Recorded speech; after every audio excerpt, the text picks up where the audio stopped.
This is Daily Blast Live. We're talking about what you're talking about. You all ready for this? This is a sham. No. No. Y'all, just stop. Get real. Welcome to DBL. Hello, folks. Hey. I think I hear a little tweet about something we've been waiting to hear. Oh, yes, the Veep stakes is finally over. It's supposed to be like sweepstakes. Oh, I didn't hear anything. All right. As I'm sure you've heard, Kamala Harris has selected Minnesota Governor Tim Walz as her vice presidential running mate. This pick comes as a big surprise to some, but others are saying she made this decision in part because he started calling the big trend of calling Republicans weird on MSNBC. Take a look at this. These are weird people on the other side. They want to take books away. They want to be in your exam room. They are bad on foreign policy. They are bad on the environment. They certainly have no health care plan. And they keep talking about the middle class that, as I said, a robber baron real estate guy and a venture capitalist trying to tell us they understand who we are. They don't know who we are. So I wanted to know what everyone thought of this pick. Was it the right move? Al, thoughts on the Walz man? I think it's good for a couple reasons. Obviously, Minnesota, big, purple swing state. Yeah. Midwest kind of. Yeah, but also I think, if she's going to brand herself, and I do think it's a good way to do it, as the prosecutor versus the convict or whatever kind of euphemism you want to use there, you need to balance your ticket. And so I think having a nice guy on there would really help. All right. Erica, thoughts for Tim Walz? I didn't know a lot about him before today, honestly, and it was interesting to hear people's feedback. Most of it was about his decorum and who he was as a person. I think it's important to see, especially for the way that he positions himself, when he was talking about investment bankers and they don't know who we are, that he's a part of that. Agreed. So I think that's something we haven't really experienced in some time. So I think that might be, especially for middle America, something that people can gravitate to. I agree. So let me give you a little background, just so you guys know a little bit more about him. He was a Minnesota congressman for 12 years. He was a high school teacher. He was a football coach there, Jeffrey. He's a veteran and served in the Army National Guard for 24 years. And when he became a governor, this is what he really pushed. Free school lunches. Do we have that picture of him with all the kids smiling? This is the day he signed that into law. They all get free lunches. Tax cuts for the middle class, women's reproductive rights, tackling climate change. He also has implemented family parental leave for all of Minnesota, which is exciting. The unions are very exciting. As you said, he is a working kind of class guy, a folksy guy. He's funny on Instagram. He talks about fixing cars.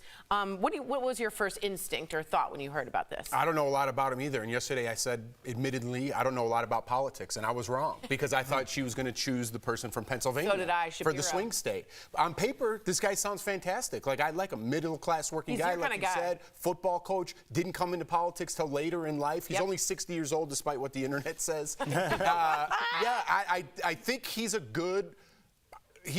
Yeah. On paper, I think he's fine. I don't know a lot about him. Like I said, obviously, I don't know a lot about politics. I seem to be out of touch on all social issues the last 5 Jeff, years. that's how people talked about politics in like 1996. People were like, I don't know, he seems fine. Obama's from Chicago. I'm like, hey, this guy's from Chicago? He likes the White Sox? Go for it, guy. I want a beer with that guy. That's sort of the way it is. The good old days, right? That's also, right. On the women's reproductive rights front, especially because of how polar opposite the other side is, his family was actually created by IVF. That's correct. They have 2 children that they were able to conceive that way. So that gives me great comfort as someone who is on an IVF journey, that's something that will be protected if he were to be elected Erica, with Harris. just to push back a little bit, Mike Pence's family was also created by IVF, but he's against it now. Oh, but he doesn't have a backbone. That's the problem. That's the issue there. I can't believe he did that. I still think, like, sometimes when I'm washing the dishes, I'm like, how did you do that? I don't know. How did you fix your... Because politicians, once you get what you need, then it doesn't matter what anyone else does. That's a brilliant way of saying Chris Christie on the beach. Remember that picture? All right, let's move on. 2 weeks ago, we talked about an old clip of J.D. Vance that went really viral.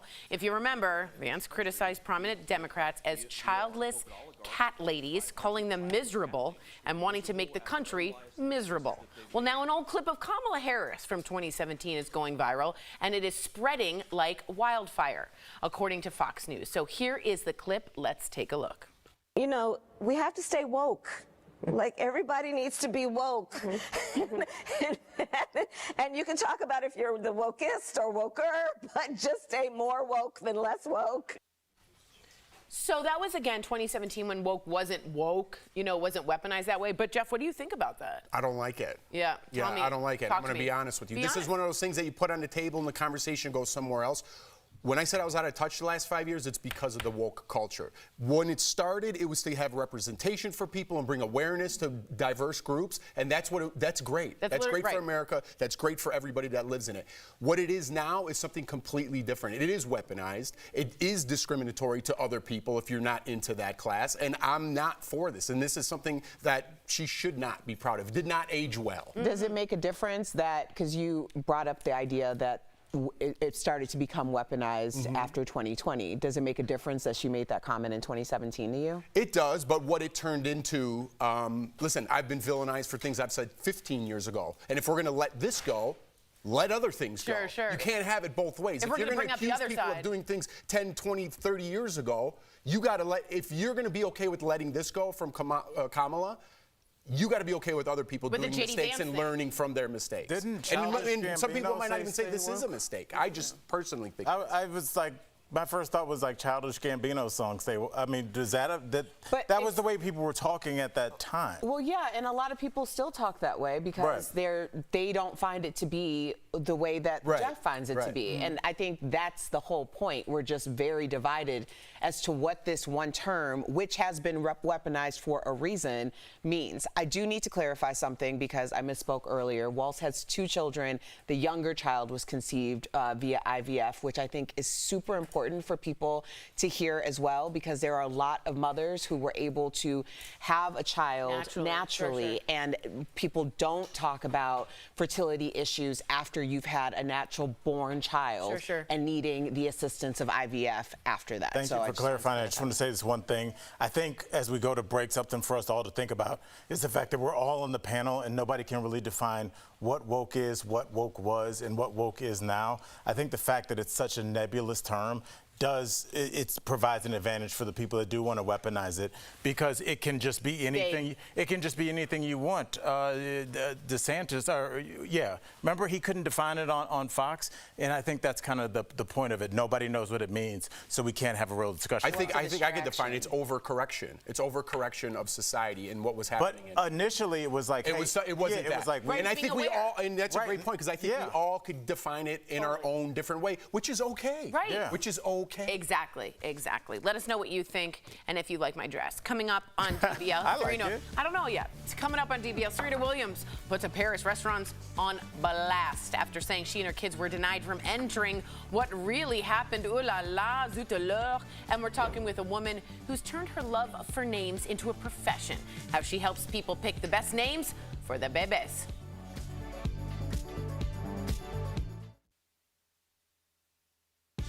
This is a test. This is only a test. This is a test. This is only a test. This is a test. This is only a test.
Welcome back to DBL. All right, a lot of people are talking about Serena Williams after she posted about being denied a table at a Parisian restaurant. So on Monday, let's tell you the story. Serena took to social media after she claimed she was turned away from the Peninsula Hotel's restaurant. This is an uber fancy restaurant. She posted this on X, writing, quote, "Yikes, Peninsula Paris. I've been denied access to rooftops to eat in an empty restaurants of nicer places, but never with my kids. Always a first."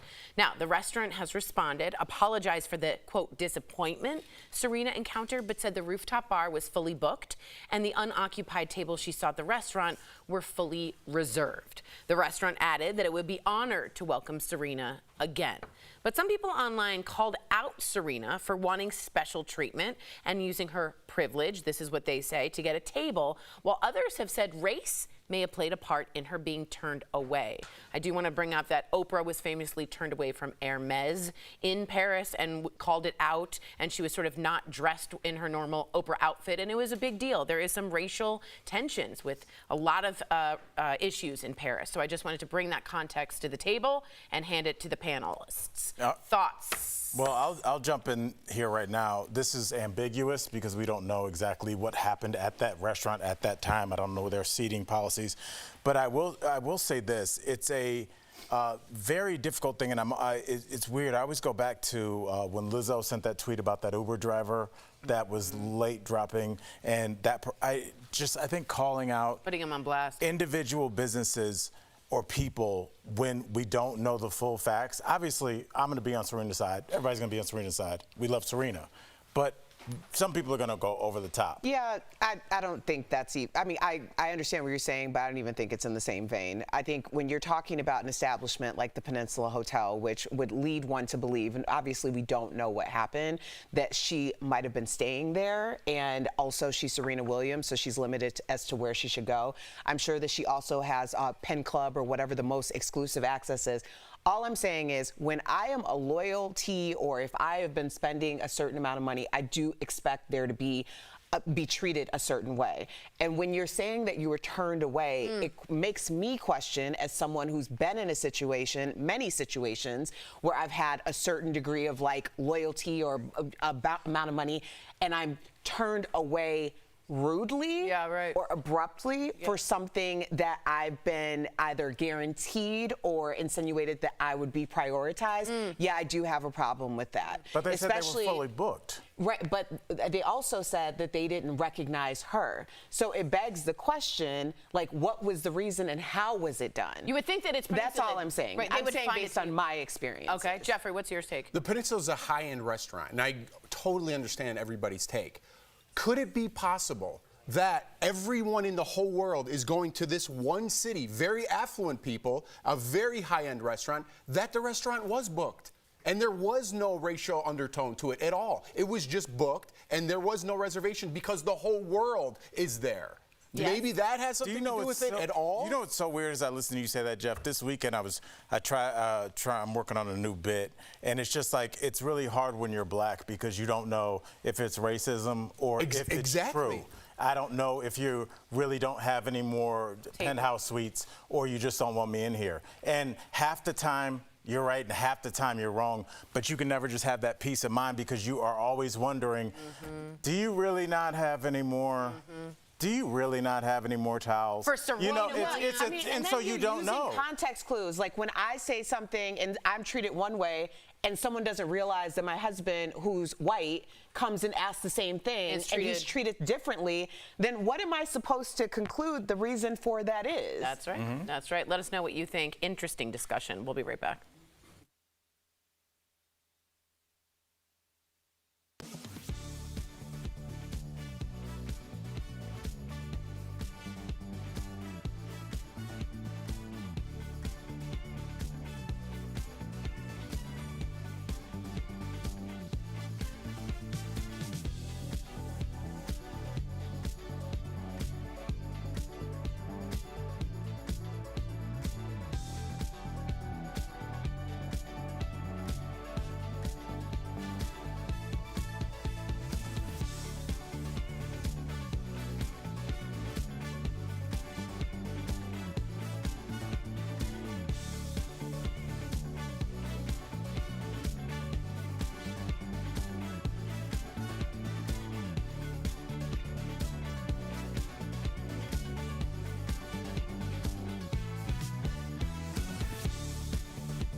Welcome back. How did you decide what to name your baby? Well, these days, many parents want to give their child an uncommon name, and they're turning to experts to help them pick the perfect one.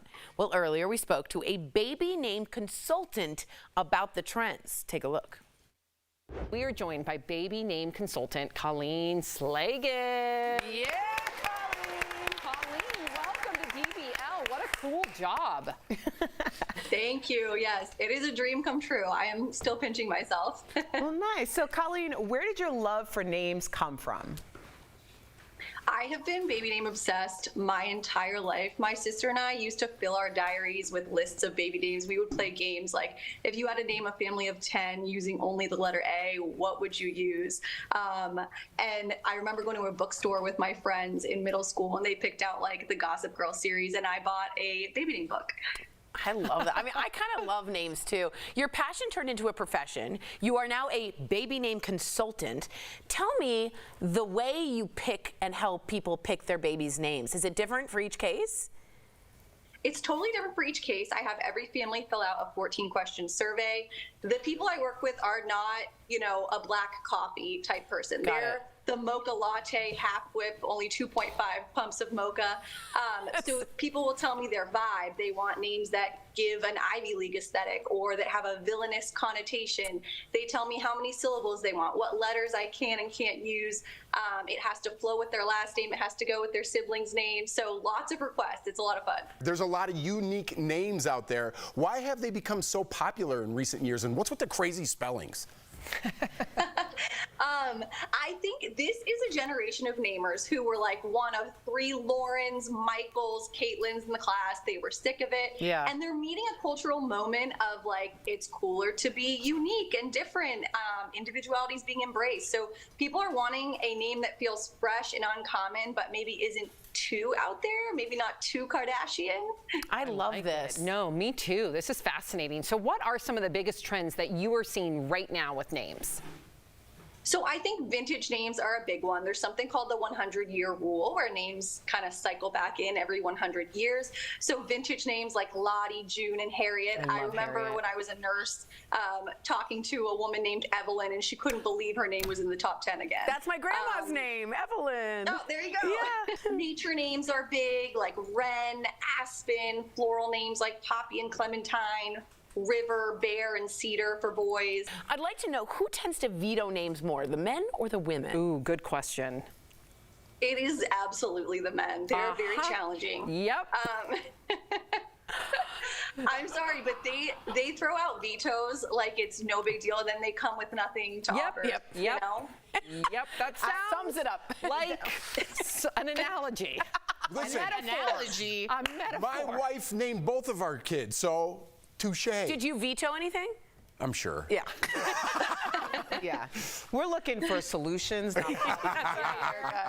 So we're so excited for Ashanti and Nelly's baby, and we heard that you have compiled a list of names that would be good for their baby. So tell us the names and how you pick them. Sure. So I think, you know, celebrities in general tend to go with like strong, sort of head-turning, distinctive monikers for their kids. So I could see them doing that. Ashanti does not have kids yet, so we don't really know her vibe. This is her first baby. Nelly does have 4 children. So I was thinking they could infuse it with meaning, because Ashanti's mom named her after the Ashanti Empire in Ghana, which was a place where women had a lot of influence. So I could see, she's from Glen Cove, New York. I could see them doing something like Cove, or even something strong with a lot of positive connotations like King or Kingston with Cove in the middle to get that alliteration. So Kingston Cove. His mom's maiden name is Mack. So I could see something like Malcolm Mack being super catchy for them.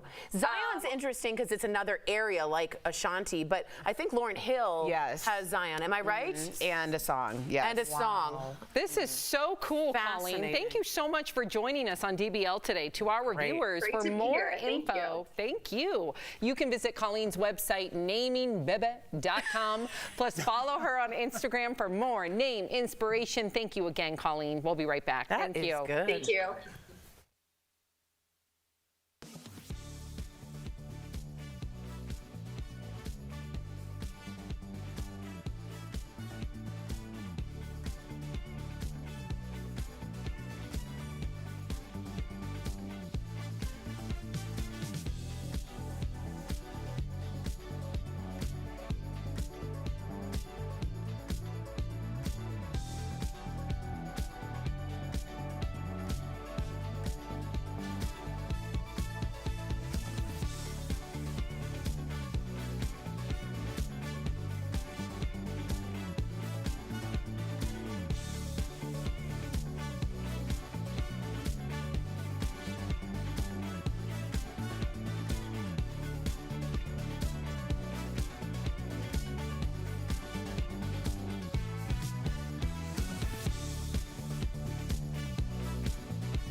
Steph, what do you have for us today? Hello, Tori. Hello, DBL Nation. We are so excited to show you the deals today. First up, we've got the Cuisinart 14-piece hard anodized non-stick cookware set. Whoa.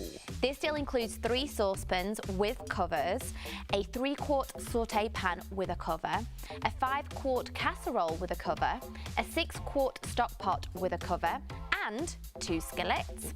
Cookware is always a hot seller, and trust me, the quantities are limited on this premium set, so you need to hurry up if you want one and have it at home.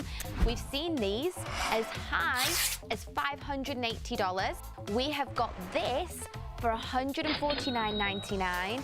That's saving 74%.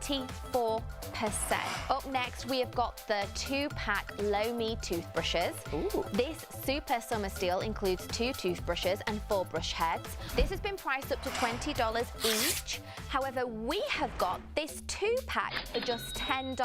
Done. So that's saving you 75%. Up next, we've got one of my favorite things we've got today. It is the Laura Geller 4-piece Balance and Brighten set. I need this. This deal includes 1 Balance and Brighten foundation, 1 retractable angled kabuki brush, 1 lengthening mascara, and 1 waterproof mascara. Ooh. We have seen this as high as $106. Yeah. We've got the kit for $24.99. That's saving 76%. And then last but not least today, we've got the Prime Soothe 5-piece skincare bundle. This deal includes serum, moisturizer, cleanser, sleep cream, and a sleep mask. Now, this has been priced up to $220. Oh, wow. We have got this set for $49.99. That's saving 77%. Head on over to morningsave.com to snag these amazing deals at the lowest prices, or scan that QR code. It's right on your screen. That will take you directly to all these products on Morning Save's website. Steph, thank you so much. Ooh, yeah. Good It's stuff. so weird. Erica was saying I made the best points on the show today, but I don't know why you said that, but thank you. If I wish we had time for you to retort, but yeah, we don't. in your dreams. Gotta go!